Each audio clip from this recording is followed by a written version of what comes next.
By saying, having you say and spell your complete name. I'm John Alden Hendron. And you could spell it for me, please? Hendron. Terrific. And the 10th Mountain Division unit that you served with? 87th. I went to Kiska with the 3rd Battalion. At Camp Hale, I was in the 680th Medical Collecting Company. Okay. And the highest rank served in the 10th? Corporal. Okay. I gave up sergeant stripes to go into the 10th as a private. And the year that you enlisted in the 10th Mountain Division? 1943. Excellent. Well, tell me a little bit, John, about how you came to be in the 10th. Why did you want to be in the 10th, for starters? Well, I was an avid skier to begin with, and I was running an x-ray department.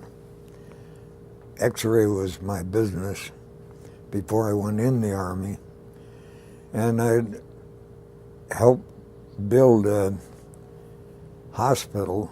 I had responsibility for seeing that the x-ray department was built correctly, and then I trained the people who operated it, 18 men, and the only thing I could do there at Camp McCoy in Wisconsin for really enjoyable entertainment was to go out and ski. There was a small hill across from the hospital. Well, after a while, I got to thinking, if I were in the ski troops, I could be doing this all the time. I didn't know anybody in the ski troops at that time. I did know Johnny Woodward, that's Colonel Woodward. We're good friends now, but before he went in the Army, he came over one night to see the girl that I was visiting and tell her goodbye. Well, she'd been dating him pretty regularly, and it was kind of embarrassing for me to be sitting there and have this guy in a second lieutenant's uniform come in and say, I'm on the way to Mount Rainier for training ski troops. That's the only guy I knew, and I couldn't very well ask him, a major, to ask me to go into the ski troops, because when I was dating the girl that he'd been dating, I figured I might have a negative result. Turns out to be somewhat different. We have become good friends now that I'm out of the Army. That is funny. So from your interest in skiing while you were at Camp Hale, you decided to join the 10th. Tell me about your letters of recommendation. Oh, I asked 3 friends. One of them was a captain in the 10th Mountain who was in our hospital because he'd been up in Canada on some training thing, broke a hand. Oh, had a bullet go through his hand. Well, who wrote your letters, and what was in them? What was in your 3 letters? Just a simple recommendation that I was an adequate skier. I was nothing to brag about, but they had all seen me ski, and they knew that I could get around all right. Tell me a little bit about the quality of the officers that you encountered while in training with the 10th Mountain with the 10th Mountain Division? I never met an officer in the 10th Mountain Division that I couldn't respect. Always. I can't say that about other organizations, but I had a 3-week assignment one time with Lieutenant Good, who was an MD. We camped at a place about 10,000 feet high, between 10 and 11,000, for 3 weeks in an old crumbled cabin. We were able to clean it out well enough to live in. It wasn't high enough to stand up in quite because it sunk into the ground. This captain was our commanding officer there, and seeing him live that way as well as he did gave me a respect for our leaders. Where was that? Can't remember the name of the road, but it was 3 miles up the hills to the north from Camp Hale. Right. Okay. How hard was it for you to become a good soldier? A good soldier? Well, I didn't have any difficulty with anything when I went into the Army. As a matter of fact, I enjoyed it very much because I loved to be around a bunch of guys who liked to laugh and holler and occasionally have a bottle of beer, and I was glad to help them there.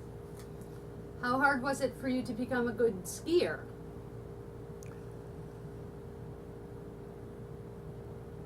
I was never an outstanding skier, but I did learn to get along very well. I had the good fortune of being able to ski alone with Captain Bill Dempsey, our company commander. He was bushwhacking down through the timber, and I followed him, and I spilled a couple of times. He watched back and gave me advice about how to get through these trees safely as he did. He was an excellent skier. So I had training of that kind, practical, not just classwork.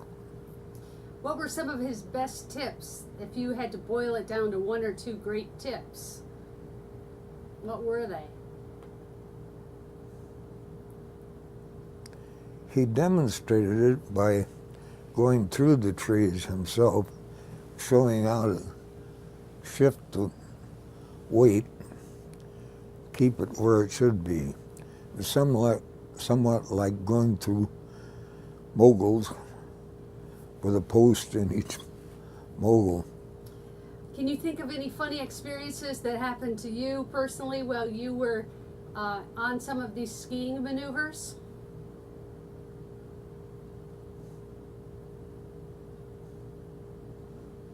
Well, on my birthday, my 23rd birthday, we were on this medical outpost to bring down soldiers who were up there in training who were injured.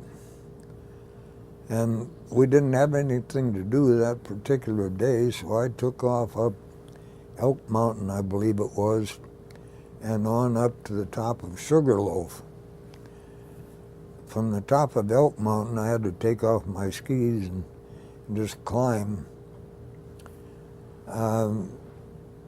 Coming back down, when I got back down to the top of Elk Mountain, I put my skis on and started skiing back down to our cabin, maybe 3 miles below that. And the snow was very strongly blown on the top of that mountain, so that it went off into a cornice about 200 feet high. And there were several cornices on the way down. In one case, I went off a cornice without knowing it was coming up.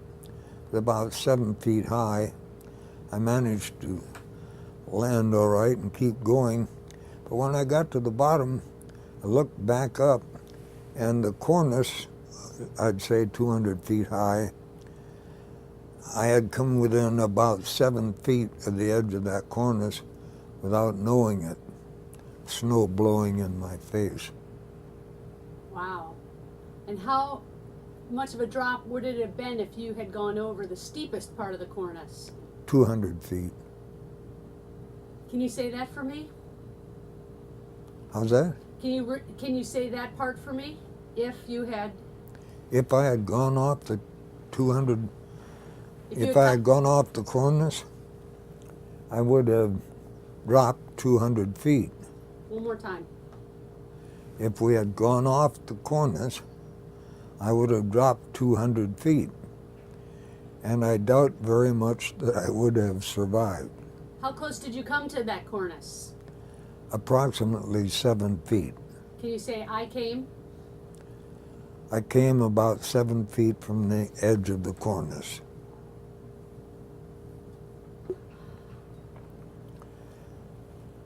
I haven't always been the smartest guy. You're lucky, though. I'm one of the luckiest people, that's sure. How about if you were up on top of some of those mountains and it was very soft, fluffy, deep snow, what was it like if you fell down into deep snow? Well, my first reaction would be, boy, this feels good. I think I'll just lie here for a while. But, of course, we couldn't do that. And I had no trouble getting up then. But I stopped skiing about 4 years ago because I did fall down one day. And anymore, it's a little hard for me to get up, especially with skis on. Did you find that sometimes if you fell into very deep snow, you were kind of flailing? Was it difficult to get to a hard-packed surface to get up? Yes. Why don't you tell me about that? Well, there were drifts up there that if I'd hit a drift and spill, it'd just go down like landing in a pile of mashed potatoes, going in every direction past it.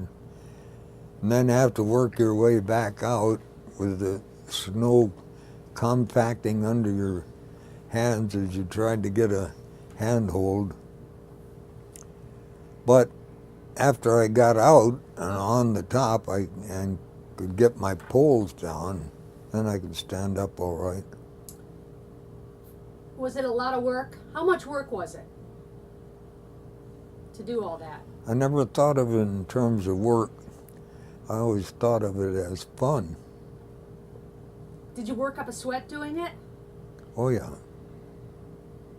But up there, sweat didn't last very long. It would dry quickly.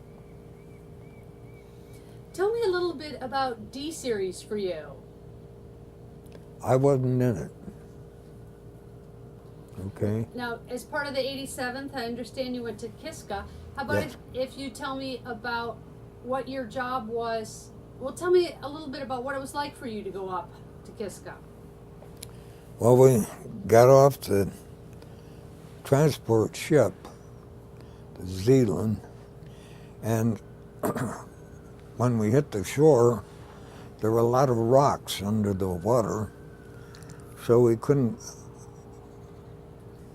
Tell me a little bit about what it was like to come ashore at Kiska. Well, we got off the Zealand down the landing nets on the side of the ship and into the landing craft, and it had a gun in it, 70 millimeter something or other, and started toward shore, but we couldn't get to the shore because of rocks just under the surface. So they put the apron down, and we had to get off and try to step on rocks, but we got wet up to about our waists. Some fellows fell in, like our radio man had a pack that was 110 pounds as contrasted to mine, which was 97 pounds. And he fell. When he was underwater with 110 pounds on his back, we had to fish around to find him and pull him back out again. It was that kind of a landing. But from the beach. And we're talking about coming ashore at Kiska. Yeah. Okay. Back to Kiska.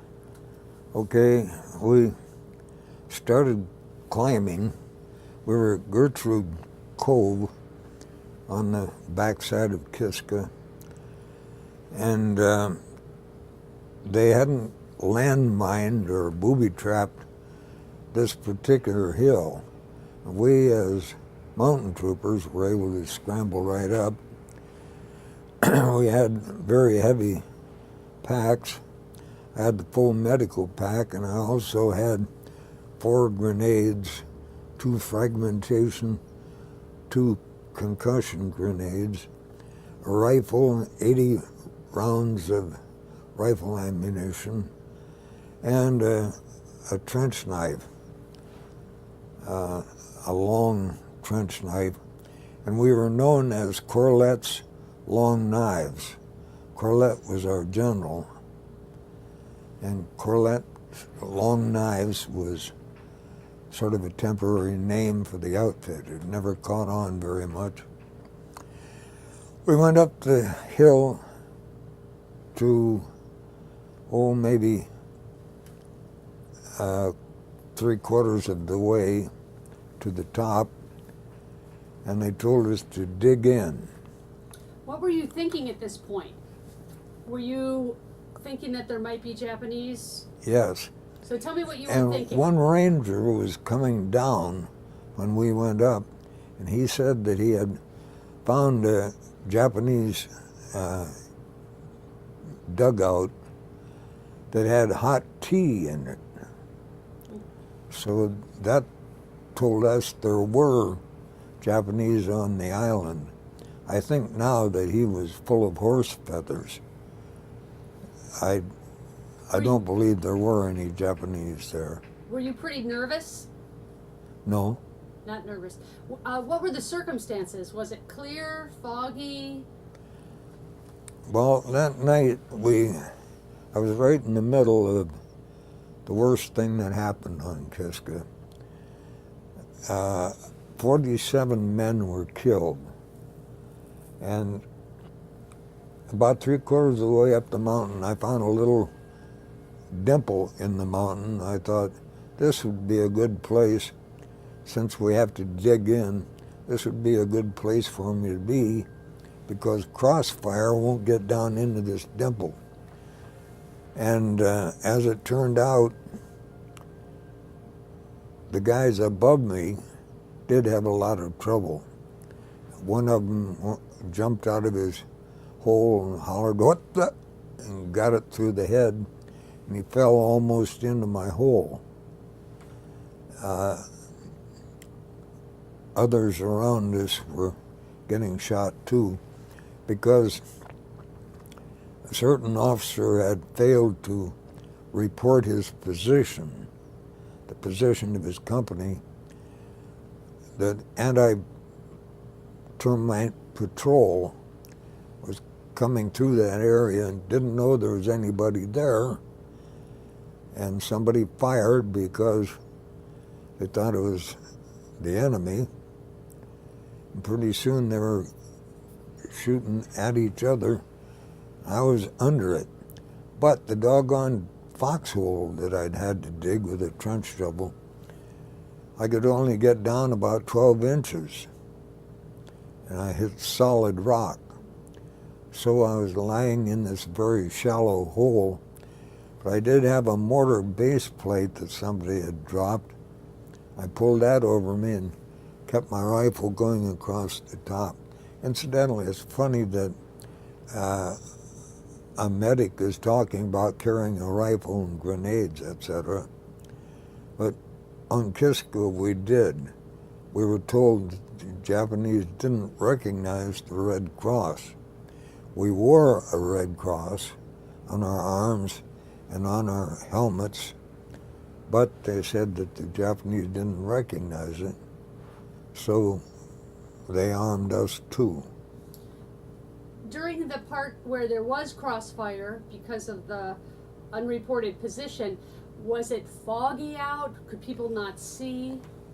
It was almost a hurricane. There was very strong wind, very fine rain. It was just a miserable night. I remember sitting in that confounded foxhole and thinking I should pray. And at that point in life, I was, you might say, an atheist, if not, I was agnostic at least. I remember sitting there trying to think, what is God? Where is God? To whom am I praying? Etc. Tell me a little bit about what the general environment on Kiska is like for somebody who's never been there before. Well, it's just about the barest existence one can imagine. You have, I tried to pray and I didn't quite know what to pray about, but I remember thinking, well, I have water in my canteen. Thanks for that. Thank you for something of a hole to give me shelter. Tell me about the weather. Thanks for air to breathe. Well, the weather was pounding this. Here we are way up on a mountain slope, 3/4 of the way up to the top of the mountain, and the wind coming in off the Bering Sea to our north. It was just about as miserable as it could get. And then this shooting starting, and the guys getting killed around us. And that, of course, made me pretty busy in the morning. Tell me about what you could do as a medic for those people. We would bandage them, of course, and use tourniquets, that sort of thing. But some of them, like the guy I had shared a hymn book with on the ship at a service the night before we landed, I was Lieutenant Wilford Funk of the Funk and Wagnalls people. He was the leading lieutenant that came through our area there, and somebody shot him right across the chest. Eight machine gun bullets in a line across his chest. All we could do in that case was put his body aside and cover it till we carried him down 2 days later. The guys who were still alive and more lately injured, we took them down That's one reason I'm using the cane now. There are no discs left between the vertebrae and my lower back. That's another reason I wanted to get out of the ski troops, was because my back wasn't quite up to it anymore. No, we thought we were dealing with the enemy. It certainly would have been different if we'd had a clue that we might be shooting at our own people. Couldn't see a darn thing. I could just barely see this guy Joe, who jumped out of his hole and hollered, "What the?" I could just barely see a silhouette, and it was only a few feet from me. Now that's as far as you could see. Well, tell me a little bit about what life was like on Kiska once that particular piece of action was over. Well, as soon as that was over, we went over to the other side of the island, which was a little more out of the wind off the Bering Sea. And we set up a camp there for about 3 weeks. Had tents that we dug into the ground 4 feet so that they wouldn't blow down. And the colonel, his tent was on the surface. He showed up about 4 o'clock one morning. His tent had blown away. It went about 2 miles across the valley like a parachute. And fortunately, I had picked up a sleeping bag that one of the guys had dropped, one of the guys had been shot. So I gave him that sleeping bag. We dug holes in the fairly loose lava and made caves in which we could put up an oil can for a stove. And we used coal that the Japanese had left. We carried it in our packs up the hill and used it to warm our little cave. But the Japanese had mixed rifle cartridges with the coal. And after 2 or 3 holes came out through the side of our stove, we made it a point to examine all the coal, take it in our hands to put it in the stove. What sort of defenses did you find that the Japanese had left? Well, they had booby-trapped certain places, fortunately not where I was, but in a valley on the other side, on the attack side of the island, one of our guys was walking along and hit a landmine and blew his legs off. On the next trip down there, I went along as the medic in case that happened again, and it didn't. We found a Japanese camp, and one thing I remember is they had some crackers there. Little crackers, kind of like oyster crackers that we put in soup. Well, I got a whole bunch of those, and that's what I ate till we got back late that night. I don't recall thinking about that. Actually, everywhere I went with the ski troops, I managed to find a way to enjoy life. In this case, I was put in the headquarters, the colonel had given me a letter of commendation on my write-up on what happened when all the guys were getting shot. And because I'd written it fairly well, they thought I should work in the office. Pretty soon they had me writing a weekly newspaper.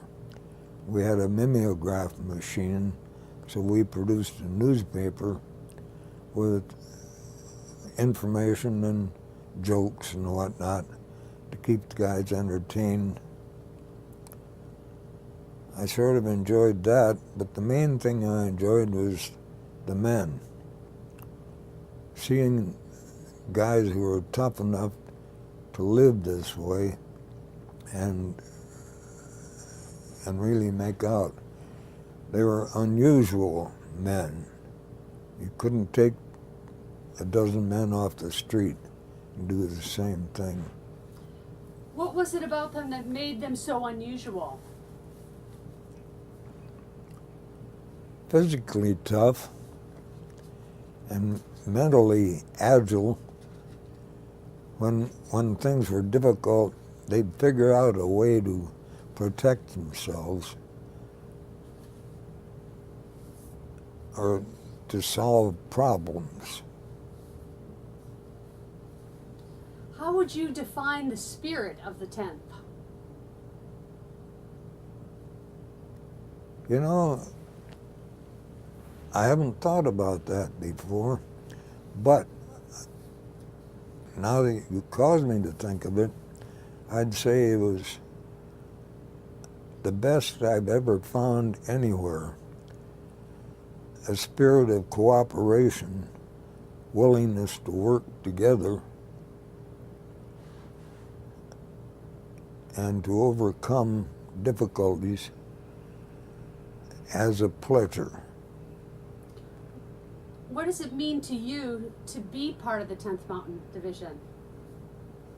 Does it mean a lot? I'm very glad to be associated with that kind of men. And I never miss a 10th Mountain meeting if I'm in town.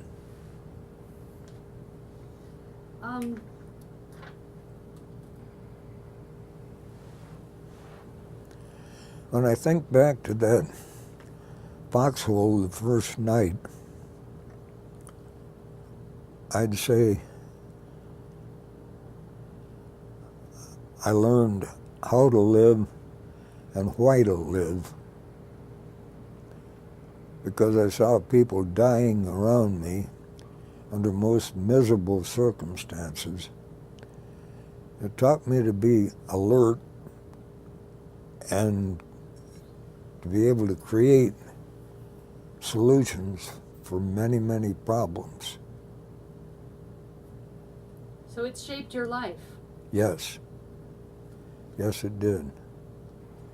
Now I know that you did change divisions after returning from Kiska, and I understand that you, once you were in the European theater, you had an unusual experience involving surrendering. Maybe you could go ahead and tell me about that. Okay. I was a staff sergeant at the time, and I was asked by the colonel to take some papers to a general about 80 miles away. So I was driving myself in a weapons carrier, had 3 men in the back as guards, and a second lieutenant reading the map. We got to our destination, and there was nothing to eat there, so all I had for lunch was a couple of shots of brandy. Some of the guards there had some brandy, and I had that to eat. Going through a small town on the way back, I noticed people jumping back in surprise, and I realized we were the first Americans in this town. So I hit the gas and I hollered, "Surrender, you sons of bitches!" And I went roaring out the end of the town, through the Black Hills there, and back to our outfit. Well, when I went into headquarters and to report, the major executive officer was putting the new line on the map. Blue line for the Americans and red line for the Germans. And I looked at the line and I said, "Sir, that can't be correct because we were in that town today." He looked at me in surprise and he said, "If you were in that town today, you were 40 miles behind the German lines."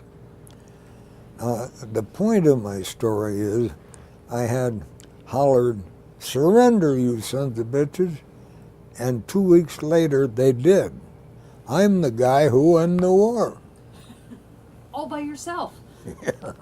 Tell me, what was the date of that when you shouted, "Surrender, you sons of a bitches"? It would have been April 1945. And what I don't unit were you recall the serving date. with? 113th Evac Hospital, Very good. a MASH type unit. Now, in the remaining time, tell me about your experience in Hitler's office. Well, this is after the end of the war. Our outfit went to Berlin, and we had to put up a VIP hospital. We put it in a school building during the Potsdam Conference. And one duty I had was to supply a 5-gallon jug of water, distilled water, for Stalin, Joseph Stalin, at Potsdam. He'd gotten the trots, and so they tried to get him water they could feel was safe. I always regretted not putting strychnine in that water, because if I had, I could have saved millions of lives. He killed a lot of people after that. But while we were there, I was downtown one day and went to the British club. I was drinking British beer. Got feeling pretty mellow, and I was alone. I wandered over on under den Lindenstrasse to the Chancellery, where Hitler's office was. I looked at the balcony up there where he gave his speeches and so on. And I walked over to the front door, and there were 3 Russian guards there. Well, I got to talking with them and swapping cigarettes and so on. Finally convinced them, even though they didn't speak English and I didn't speak Russian, convinced them that they should let me go up to Hitler's office. So I did. I went up there, and the floor was just covered with plaster and broken glass, stone, just a mess from what was left of the bombing. But the room was still whole, and the desk was still there in the middle of the room. Well, these Russians were watching this guy who had been drinking beer over at the British club. And I got up on the desk, and I stood right where Hitler used to sit. And I put the beer back on the floor. And if Hitler had been there, it would have got him right between the eyes. Now that was my point of greatest satisfaction in this entire war. Did you do a little jig on his desk? Yep. What did you do?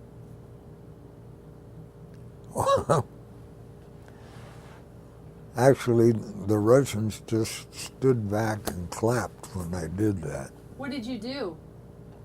Peed on the floor. Did you dance on his desk? I was moving around on the top of his desk, but my main point was to insult him as much as I could by peeing on the floor.